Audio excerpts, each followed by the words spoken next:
Nirankar Swaroop Kaleshwar महायोगीश्वरा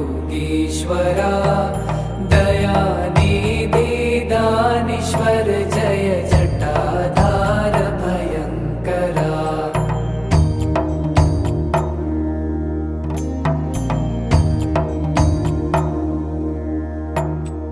Shoolpani त्रिशूलधारी औगडी Baghambari